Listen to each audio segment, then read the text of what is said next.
नमस्कार, मैं हूं ज्योति प्रकाश रंगा और आप देख रहे हैं आरएम न्यूज बीकानेर। मेरे यूट्यूब चैनल ज्योति टाइम्स पर बीकानेर संभाग की ताज़ा तरीन खबरें आपको प्रतिदिन पहुंचाता हूं। मेरे यूट्यूब चैनल को अभी तक आपने अगर सब्सक्राइब नहीं किया है तो पहले सब्सक्राइब कर लें और फिर हम आगे बढ़ें और देखें आज बीकानेर में दिन भर क्या रहा। खास डालते हैं एक नजर। देर रात गैंगस्टर रोहित गोदारा का मकान गिराया, लगाई जा रही है अलग अलग अटकलें।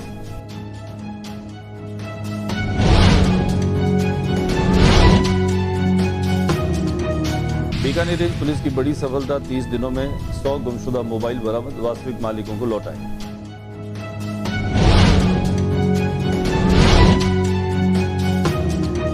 प्रभारी सचिव हेमंत गेरा ने पीएचडी की संभाग स्तरीय बैठक, पीएचडी की संभाग स्तरीय समीक्षा बैठक में दिए निर्देश।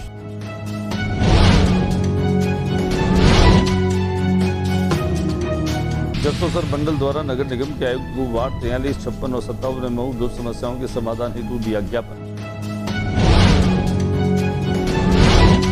कोलायत के रास्ते दर्जनों स्थानों पर हुआ मंत्री गोदारा का अभिनंदन, समर्थकों ने फूल मालाओं से किया स्वागत।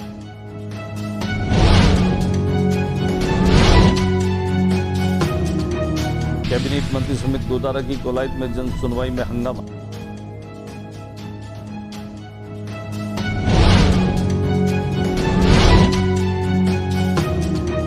जिला प्रभारी सचिव जन स्वास्थ्य अभियांत्रिकी विभाग के प्रमुख सचिव हेमंत गेरा ने जिला कलेक्ट्रेट सभागार में ग्रामीण एवं शहरी सेवा शिविरों का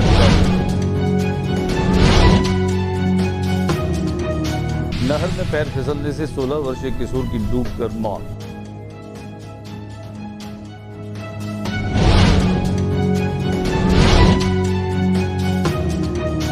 और जिला कलेक्टर निशांत जैन पहुंचे जिला उद्योग केंद्र, जहां पर हस्तशिल्प को बढ़ावा देने के लिए बुनकर सम्मान योजना को फिर से आगे बढ़ाने की तजवीज़। राजकीय डूंगर महाविद्यालय में फॉर्म भरवाने को लेकर विद्यार्थियों की लंबी कतारें।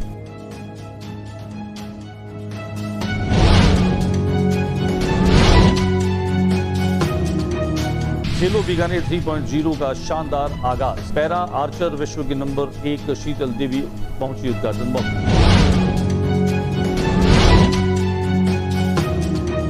और अब खबरें विस्तार से। देर रात को गैंगस्टर रोहित गोदारा का मकान गिराया गया, अलग अलग अटकलें लगाई जा रही है। लूनकरंज क्षेत्र में देर रात गैंगस्टर रोहित स्वामी का मकान अचानक जमींदोज होने की सूचना सामने आई, जिससे पूरे इलाके में सनसनी फैला दी। जानकारी के अनुसार गैंगस्टर रोहित स्वामी का मकान देर रात अचानक जमींदोज हो गया।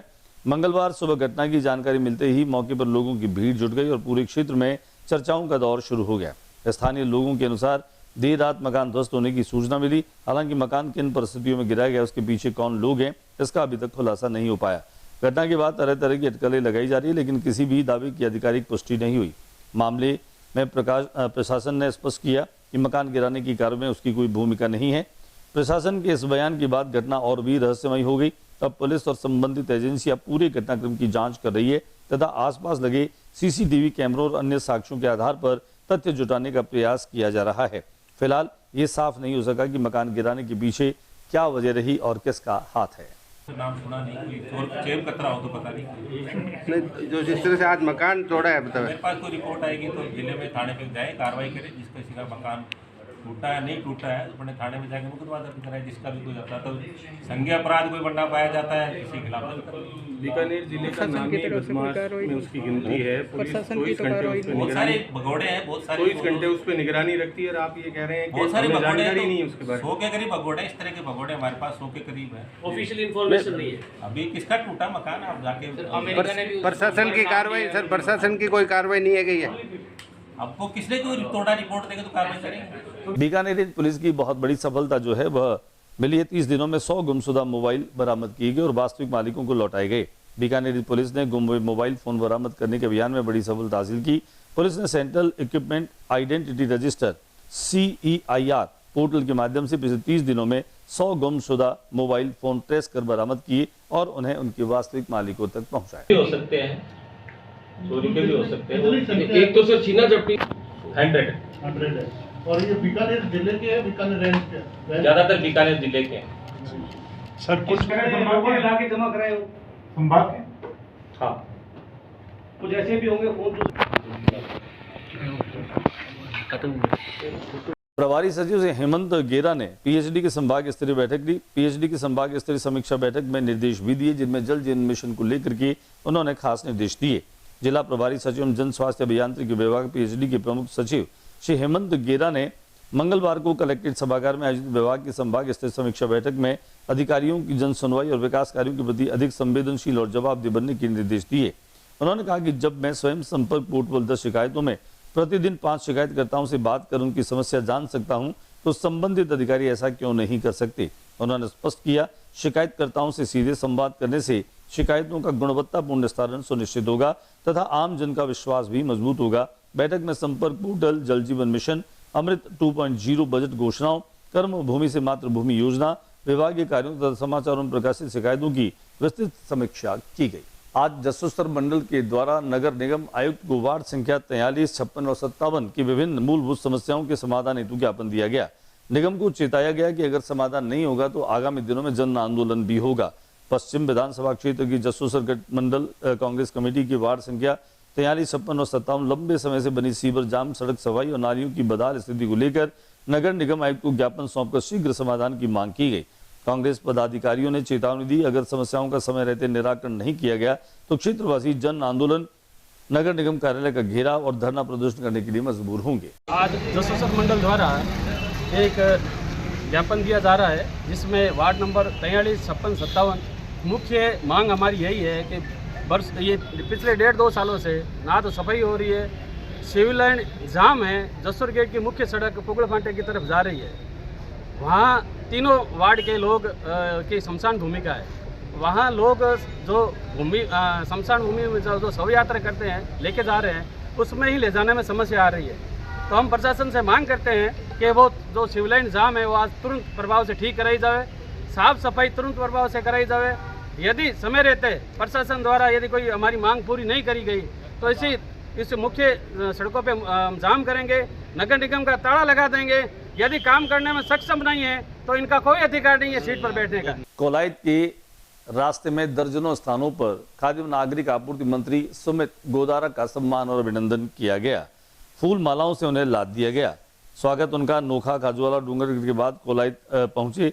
बड़ी संख्या में मौजूद लोगों ने उनका स्वागत किया। सम्मेलन के बाद आला प्रशासनिक अधिकारियों की मौजूदगी में वे समस्याएं भी सुनी।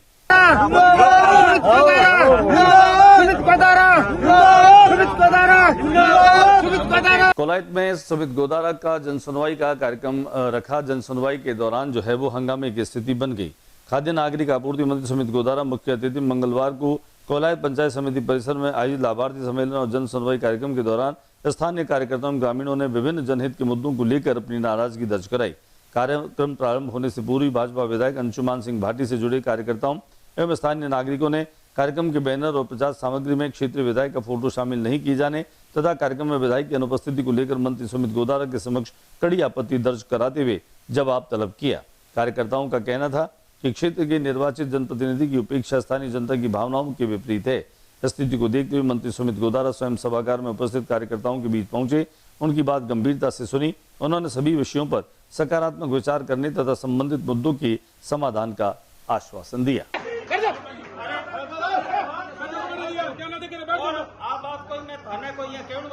हकीकत है और सबको बड़ी हकीकत क्या भाई, हमें गर्व है कि जो पहले सांसद बीकानेर जिले से बीजेपी से बने स्वर्गीय महेंद्र सिंह भाटी वो यहाँ कोलायत से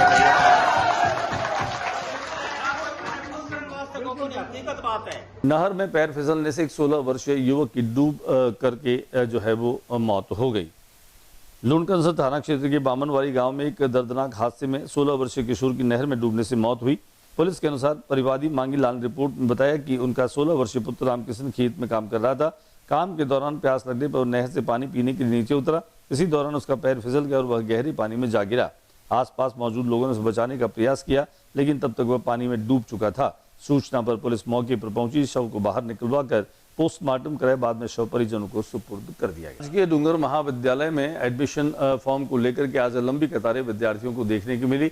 आइए हम आपको लिए चलते हैं राजकीय डूंगर महाविद्यालय, जहां पर आवेदन जमा कराने वाले विद्यार्थी आज कतार में खड़े दिखाई दिए। और बात करते हैं जिला कलेक्टर निशांत जैन जिला उद्योग केंद्र में पहुंचे, जहां उन्होंने बुनकरों के सम्मान की बात की। उन्होंने कहा कि सरकार की योजनाओं के तहत जहां बुनकरों को प्रोत्साहित करने के लिए उनके सम्मान के कार्यक्रम आयोजित होते थे। वहीं उन्होंने बुनकरों के द्वारा बनाए गए हस्तशिल्प के जो उत्पाद है, जिनमें शॉल है, स्टॉल है, दरी है, इन तमाम चीज़ों को उन्होंने देखा, उनकी प्रशंसा की और वे इस बात को लेकर काफ़ी अभिभूत नजर आए कि यहाँ के बुनकर बेहतरीन हैं, जिनकी हस्तकला और शिल्प बेजोड़ है। आइए हम आपको लिए चलते हैं जिला उद्योग केंद्र, जहाँ पर जिला कलेक्टर ने बुनकरों के द्वारा बुनी हुई इन तमाम हस्तशिल्प को न केवल देखा बल्कि सराहा भी और आने वाले दिनों में बुनकरों के प्रोत्साहन के लिए सम्मान की जो योजना है और कार्यक्रम जो है उसे आहूत करने की बात की। दिखाते हैं आपको क्या कहना है जिला कलेक्टर निशांत जैन का। आज जिला उद्योग केंद्र की ओर से बुनकर पुरस्कार योजना जो होती है उसके अंदर हमारे ज़िले के जो एंट्रीज आई हैं अलग अलग जगहों से, अलग अलग समूहों की, जिन्होंने हाथ का काम, हस्तशिल्प का जो हैंडलूम का जो काम है, दरियाँ हैं, शॉल है, स्टॉल है, चादर है, इन सब का अवलोकन किया और इसमें बुनकर पुरस्कार योजना को प्रोत्साहित किया जाता है। आगे आने वाले समय में जैसा कि GMDIC ने बताया कि बीकानेर में मेले भी लगते हैं, उनमें भी इन उत्पादों का प्रदर्शन किया जाता है और बीकानेर की जो हस्तकला है।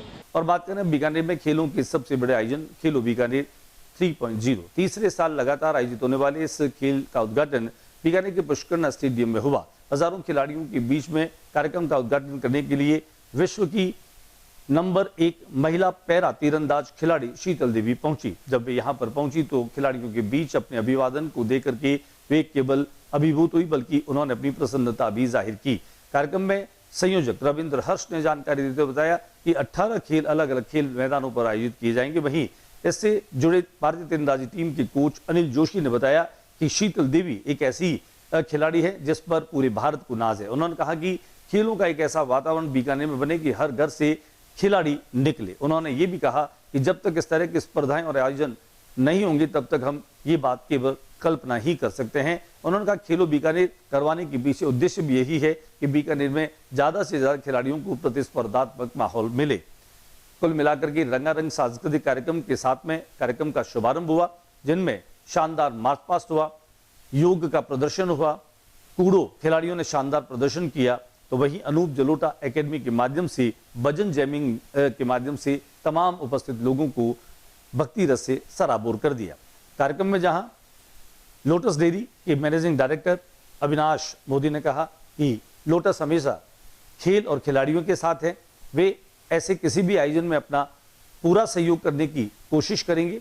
इसके अलावा इस कार्यक्रम में जहां बड़ी संख्या में कोचेज, रेफरी और निर्णायक थे, तो सहयोगियों के रूप में चंद्रकला ब्रोकिंग के सुमित सुराणा, IGNP के मुख्य अभियंता विवेक गोयल, इसके अलावा हमारे संरक्षक और जिला उद्योग संघ के अध्यक्ष DP पच्चीसिया भी मौजूद रहे। कार्यक्रम में बड़ी संख्या में लोगों ने अपनी मौजूदगी दर्ज कराई, तो शिव शक्ति साधना पीठ के संदीप किराड़ू भी यहां पर पहुंचे।